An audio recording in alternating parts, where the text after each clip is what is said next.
Un hombre recibe a un joven en su despacho, quien le pide ayuda para su padre que está muriendo. El hombre, que en un inicio se muestra reticente, termina accediendo, pues se trata también de su padre, que los había abandonado a él y a su madre cuando era un niño, que creció sumido en la amargura y con el deseo de venganza hacia aquel que lo había abandonado. Sin embargo, al funeral de su padre llega alguien que le hace darse cuenta de que el odio y el resentimiento que cultivó toda su vida lo han convertido en un hombre roto, que no pudo escapar de la dolorosa herencia de sus padres.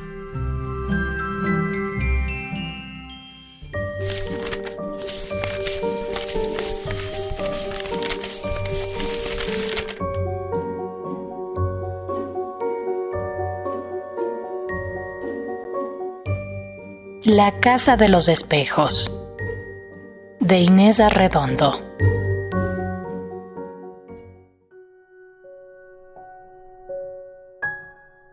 Cuando le llegó su turno, entró con pasos tímidos y, sin saludar, se sentó a un lado del escritorio en el lugar de los clientes.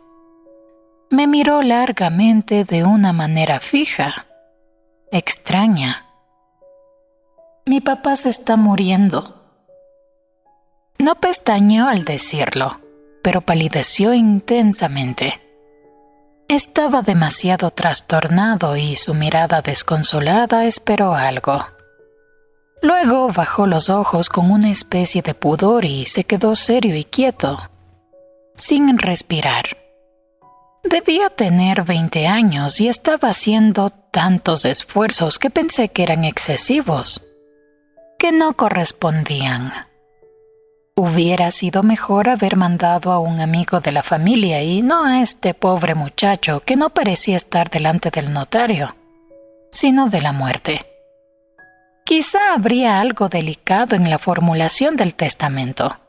Razón de más. No me gusta tratar esos asuntos con niños. Me llamo Manlio Uribe. Mis hermanos grandes no querían que viniera, pero no lo podemos dejar morir así.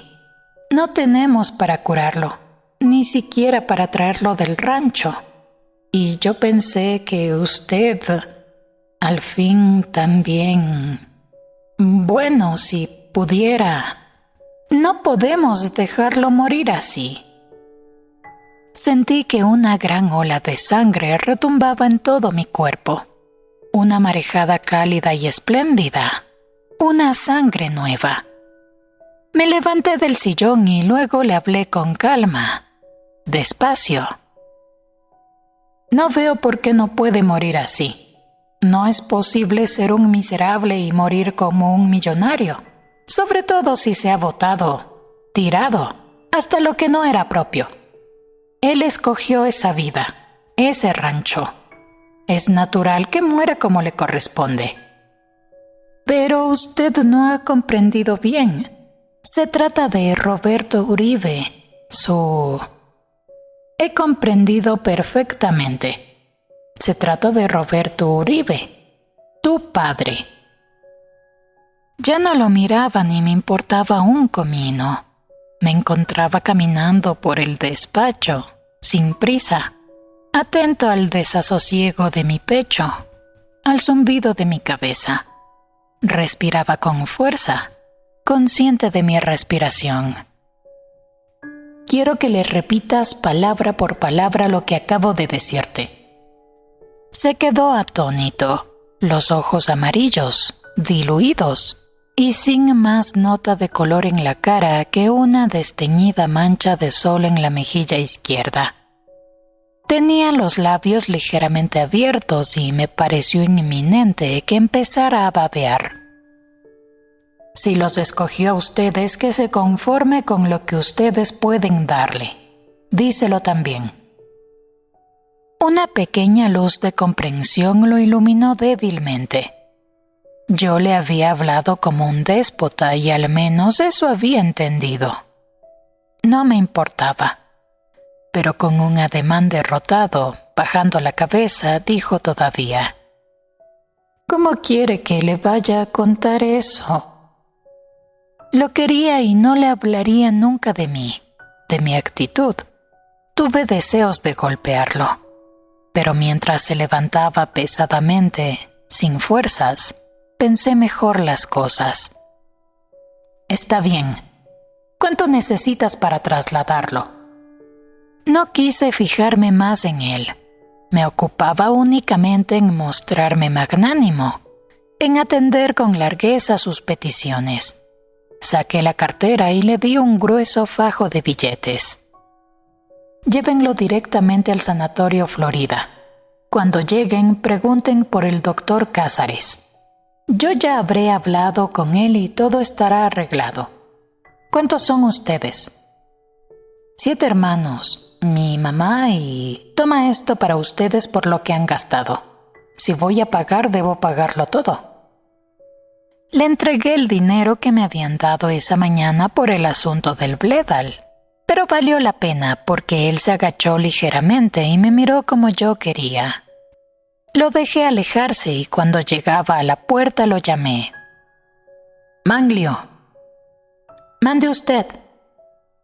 Nada, puedes irte. No entendía, evidentemente, pero mi tono y su actitud me bastaban. Cuando la puerta del despacho se cerró sin ruido y me quedé solo, un extraño malestar, como una náusea que se espera y que no llega, me descompuso las entrañas y el pensamiento.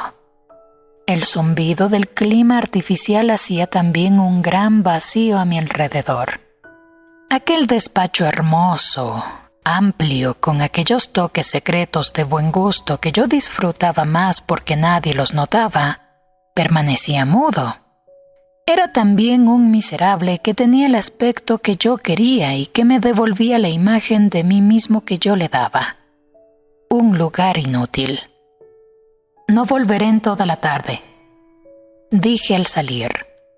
Me sorprendió que afuera hiciera un calor insoportable y que el sol quisiera quemarme los ojos, pero ese aliento agostador es también un vino fuerte que embriaga y adormece las debilidades, y a mí suele regresarme en momentos difíciles a mi órbita ardiente.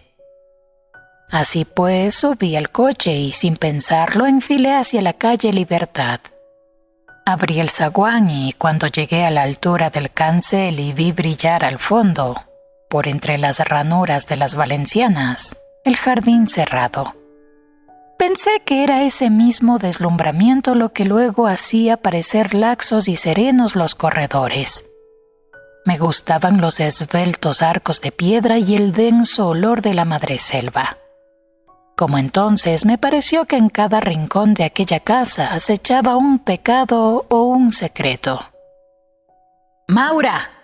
¡Maura!, grité y cuando comprendí que la vieja criada había salido y que no sería molestado por nadie, el encanto dulce y misterioso de la casa me fue serenando.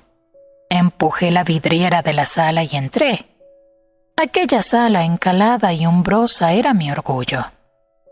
Los 3 espejos venecianos del siglo XVII, los pesados cortinajes que testimoniaban la ampulosidad retórica de los tiempos del abuelo, la gran cantidad de sillas austriacas y los veladores de seda desteñida de mi abuela, las porcelanas y el piano de mi madre.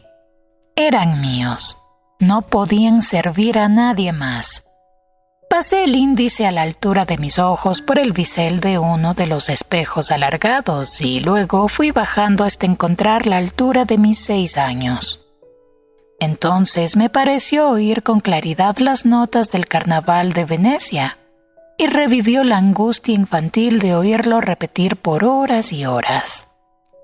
Vi a mi madre reflejada en el espejo, con su largo vestido color miel y su cara absorta e inexpresiva. En el corredor mi abuela vigilaba haciendo frivolité, acompañando la música interminable con el interminable vaivén de su mecedora. Luego mi madre se levantaba del piano y yo me empequeñecía todavía más para que no me viera, porque cuando recordaba mi existencia se olvidaba del piano. Lloraba todo el día y por la noche. Cerré los ojos y traté de olvidar aquellas noches. Aparté el dedo del bisel. Fui al piano y levanté lentamente la tapa sobre el teclado.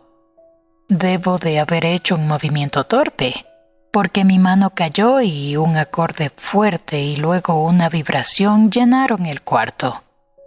Sin quererlo apreté los dientes y sentí mi lengua enorme y seca fuertemente pegada al paladar. Desde que ella tocó por última vez no había vuelto a salir un sonido de aquel instrumento.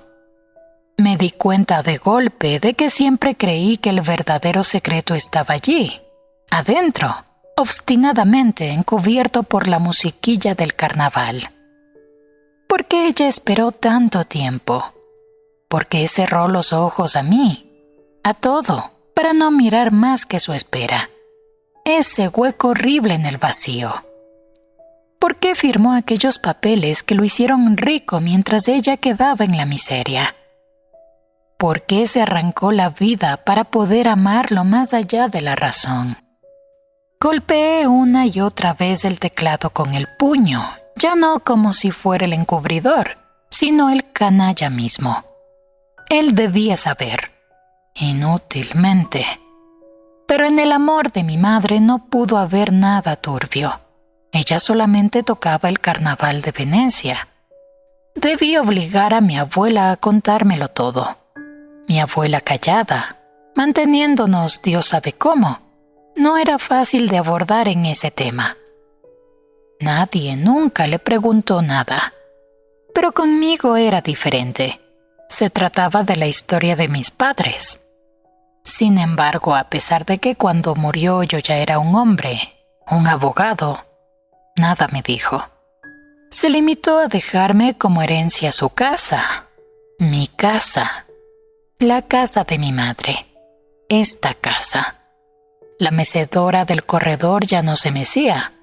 Los largos años que pasamos solos, mi madre y yo, hasta que murió sin reconocerme, casi no contaban. Estábamos hechos para ellos. Lo que no se podía borrar era su juventud y mi infancia. La crueldad que había colmado nuestras vidas. Ya no sentía la ola de la pasión. No gozaba ya con la venganza. Sereno como un juez salí de mi casa, subí al coche y tomé el camino de la colonia Guadalupe. Mis hijos me esperaban siempre para hacer la tarea y Margarita se inquieta si me desvío mínimamente de mis rutinas. Ni Cázares ni Palacios hicieron comentarios cuando pasé a verlos para arreglar lo del sanatorio. Cuando Margarita habló del viaje que hacía todos los años a Guadalajara para que los niños no enfermaran por los calores, me limité a notificarle que tendría que retrasarlo debido a los fuertes gastos que me ocasionaba la enfermedad de Roberto Uribe. Ya sabía yo que no me preguntaría ni daría ninguna opinión. Sin embargo, durante algunos días vigiló mi sueño y mis movimientos, pero al verme igual al que conocía desistió y me dejó tranquilo. La curiosidad seguramente la atormentó. ¿Dónde? ¿Cuándo? ¿Por qué? Y también hubiera querido tener un pequeño papel. Es discreta. En la representación. Quizá en la soledad ensayaba conversaciones con tal o cual amiga, o pensaba en el vestido adecuado para visitar al enfermo. Pronto tuvo que dejar también esas fantasías, pues cuando llegaron al sanatorio le dije claramente que no haría la menor entrada en el escenario, porque la mezcla, o más bien la mezcolanza, llegaría nada más a mí. No debía tocarlos a ella ni a mis hijos. Comprendió del todo. Es comprensiva.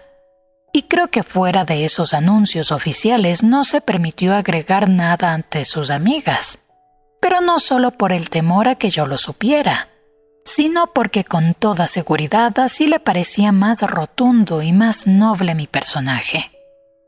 Cázares me llamó por teléfono y con algún cuidado me anunció que la enfermedad de Roberto Uribe era un cáncer incurable del que moriría muy pronto.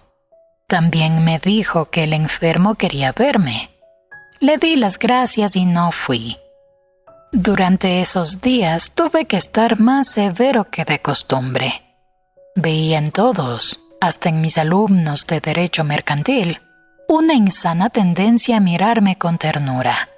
Sin embargo, el 4 de junio, después de desayunar y de asistir con mi familia a la solemne misa de requiem en memoria de mi madre, en donde noté más amigos y conocidos que en los años anteriores, fui al sanatorio.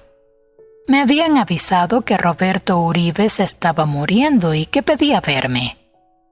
No voy a hablar de la perturbación que similares llamamientos me habían ocasionado a lo largo de aquellas larguísimas semanas. Solo diré en mi descargo que había una circunstancia atenuante. No lo conocía, nunca lo había visto, y me inquietaba encontrarlo por primera vez frente a frente, casi muerto, como un fantasma de la desgracia que a mí me consumía. Tal vez pensaba que yo lo había perdonado, como si cosas así pudieran perdonarse. No quería verlo morir rodeado de hijos, de llantos, cuando mi madre no era justo. Pero fui, y oí los llantos y con un ademán acallé los clamores. Me dio repugnancia aquella tribu promiscua que acercaba niños chillones a los labios del moribundo. Los mandé salir de la habitación a todos, hijos, yernos, nueras, nietos y también a la mujercilla envuelta en el rebozo. Quería conocerlo a solas, decirle a solas lo que tenía que decirle. Sus ojos vidriosos me miraron primero con indiferencia y poco a poco, en un asombro, se fueron dando cuenta de que era yo el que estaba a los pies de la cama, y se endulzaron hasta ponerse húmedos.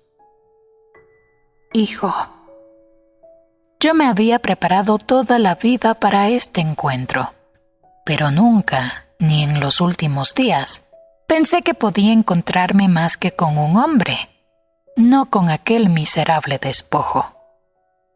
Tu Santa Madre desde el cielo. Dios mío.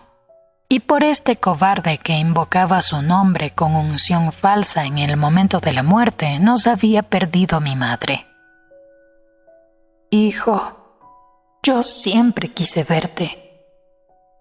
Su voz aflautada, no sé si por la agonía o por la vejez, me traía ecos imposibles de relacionar. Era necesario que hubiera tenido una hermosa voz, fuerte y rotunda, de la cual mi madre se sintiera enamorada, con la que la había convencido de que firmara y cuyo recuerdo ensordeciera en ella cualquier otra voz, la mía. Este andrajo tenía que haber sido un verdadero hombre, capaz de orillarla a sumirme en mi orfandad monstruosa. Y ahora quisiera saber que me has perdonado. No le alcanzaban a aquel hombre las horas que le quedaban de vida para saber cómo y por qué yo no podía siquiera permitirme el consuelo de perdonarlo. Mi madre murió vieja, llamándote sin confesión, llamándote loca, llamándote. Iba a decírselo cuando oí un pequeño ruido a mi lado y me encontré con los ojos suplicantes y amarillos de Magnolio. Sí, te he perdonado, dije, y quizá era verdad. Pero cuando me habló Cázares al despacho para decirme que Roberto Uribe estaba muerto, yo ya había tenido tiempo de ir a mi casa, la de los espejos. Ya sabía que no había hecho justicia. Ya me mordía el rencor por haber dejado mi vida sin sentido, sin desenlace. Y traté de cumplir por última vez. Ordené los funerales como si hubieran sido en realidad de mi padre.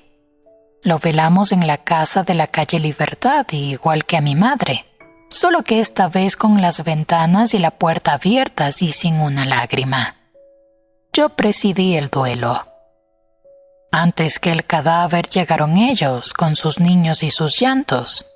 Los hice pasar a las habitaciones del fondo, las de los criados, y les dije bien claramente que no quería verlos aparecer ni siquiera por la cocina, y que al día siguiente les daría bastante dinero para que se fueran y no volvieran a verme nunca. Le permití a Margarita ir a recibir condolencias de las 8 a las 11 de la noche. La pobre estaba tan impresionada que no pudo disfrutar de su importancia, aunque también es cierto que no había tenido tiempo de componer bien su papel, pues no sabía casi nada de las circunstancias que rodeaban aquella muerte. Y creo que el entrar por primera vez en aquella casa terminó con su seguridad. Durante las horas que estuvo junto al cadáver encabezó los rezos del rosario. Habló entrecortadamente con las amigas que no cesaron de rodearla y dejó caer una que otra elegante lágrima mientras me miraba con dulzura, dando a entender que lloraba por mí, o por mi dolor, más que por el muerto. Pero yo, que la conozco bien, veía que en el fondo de ella dominaba la inquietud. Esperaba algo. La entrada de ellos. Una balacera para disputar el cadáver. Qué sé yo, pero el tiempo de su representación terminó pacíficamente y aunque no se quería marchar, con mi aire serio y melancólico pedí a un amigo que la llevara a casa y ella no tuvo más remedio que doblegarse, obediente, y salir con los ojos llenos de lágrimas, después de santiguarse ante el féretro como correspondía. Tuve esa noche la satisfacción de comprobar que había obrado de acuerdo con las reglas más entrañables de mi pueblo, porque todos, desde el gobernador hasta el jardinero, se prestaron gustosos a secundarme. Todos desfilaron para darme el pésame compungido y convencional. Todos no. A la 1 de la mañana llegó Gabriela. Su presencia trajo un elemento con el que yo no había querido contar. Entró enlutada, seria, y sus ojos brillantes y directos me turbaron. Vino hacia mí y me abrazó como todos, pero en lugar del «lo siento» obligado, me dijo al oído clara y pausadamente: «Te felicito, Roberto. Las cosas te han salido perfectas». Se apartó y con estudiada naturalidad, haciendo pequeños saludos con la cabeza a los conocidos, entró a la sala. Sabía que yo la seguiría y la seguí. Tal vez por eso no había querido contar con ella y con lo que representaba, porque no podía dominarlos. A la luz de un velador rosa se arreglaba los cabellos, mirándose en el mismo espejo en que yo miraba mi historia. Me dejó contemplarla un rato en silencio y después se volvió lentamente, como para decir algo, pero prefirió callar y quedarse pegada al marco, como si acabara de salir del espejo, mirándome con una fiereza que en ese momento no comprendí. Creo que se dio cuenta de eso y de que su desafío no podría desarrollarse en ese terreno, entre otras cosas porque su ser, aunque capaz de sentirla, no armonizaba con la violencia. En todo caso, si hubiera seguido en el tono del pésame, aquello hubiera parecido más bien una venganza. No sé, tal vez todo esto lo pensé después y quizás sean interpretaciones erróneas, pero están unidas por la luz despiadada que siento sobre mí ante la presencia de Gabriela. Lo cierto es que vi cómo su tensión cedía, cómo cambiaba de actitud y repasaba la sala lentamente, como en el recuerdo. Caminó unos pasos y acarició el piano. Llegué a temer que fuera a abrirlo, a hacerlo sonar, pero en lugar de eso dijo sin volverse: «Me hubiera gustado vivir en esta casa». De un fondo desconocido de mí subió una especie de sentimiento de culpa y mi voz sonó apagada cuando le contesté: «No era posible, lo sabes bien. Mi madre estaba viva». Entonces me miró de frente y comprendí que también a eso aludía. Le hubiera gustado eso también, probar su amor de esa manera. Si me hubieras dejado que viniera a acompañarte entonces... A eso había venido, a decirme eso, a ver el desenlace, a presenciar el final de aquello que había destruido su esperanza de felicidad. Porque de pronto vi claramente que si hacía 18 años yo había dado por terminadas mis relaciones con Gabriela, no había sido solamente por la hermosa razón de que no quería encadenarla a mi destino sombrío, sino porque ella hubiera borrado las sombras y torcido ese destino. Si hubiera vivido en esta casa, si unos niños hubieran nacido en ella, si la locura de mi madre hubiera dejado de ser el hecho solitario y único, si Gabriela me hubiera acompañado entonces, no hubiera permitido la soledad en que se ha incubado todo esto. No estaríamos velando ese cadáver. Y bien, era verdad. Lo había perdido todo a cambio de ser fiel, tal vez justo, y esto era el final. ¿Había valido la pena? Dios mío, no debió venir. Debió callar siempre, dejarme siempre a solas. No se daba cuenta de que ella también estaba haciendo justicia. Era necesario romper esa cadena. Iba a decírselo, pero no esperaba su respuesta.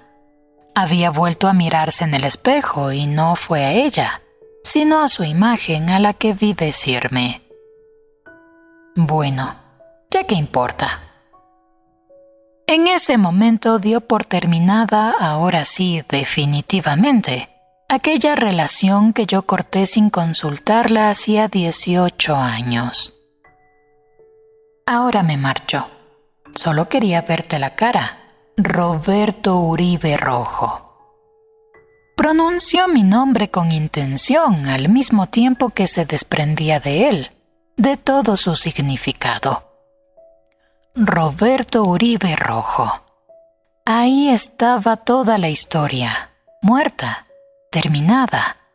Ese nombre, esa historia, yo las había llevado sobre mí. A eso se reducía toda mi vida, y no era más que un cadáver, mi propio cadáver. Y ahí me quedé, parado en la mitad de la sala, oyendo crujir y desmoronarse todo dentro y fuera de mí. Creí ver que los espejos estallaban. Mi alma y mi nombre no eran más que ceniza.